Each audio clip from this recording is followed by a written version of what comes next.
নারী ফুটবল সংক্রান্ত জটিলতা যেন কিছুতেই কাটছে না, বরং দিন দিন তা আরও জটিল হয়ে উঠছে।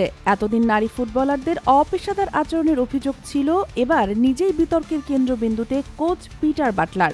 ব্রিটিশ এই কোচ ঘোষণা দিয়েছেন, ক্যাম্পে নির্দিষ্ট কিছু ফুটবলার থাকলে তিনি কোচিং করাবেন না। পেশাদার ফুটবল এভাবে অনুশীলন বয়কট এবং কোচের প্রকাশ্য আলটিমেটাম সত্যি বিরল ঘটনা। পিটার বাটলার বলেন, আমি কয়েকজনের নাম দিয়েছি, সেই ফুটবলাররা থাকলে আমি এ দলকে কোচিং করাবো না। তারা অনুশীলনে যাচ্ছে না, ভিত্তিহীন অভিযোগ তুলছে। এটা কোনো ডিপার্টমেন্টাল স্টোর নয়, সমঝোতার কিছু নেই। তারা থাকলে আমি থাকবো না, একদম পরিষ্কার।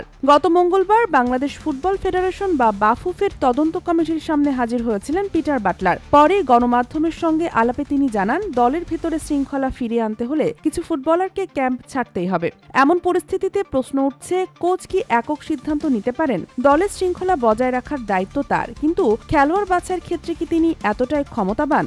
বিশেষজ্ঞরা বলছেন, জাতীয় দলের শৃঙ্খলা গুরুত্বপূর্ণ, তবে সমস্যা সমাধানের জন্য আলোচনা ও সমঝোতাও দরকার।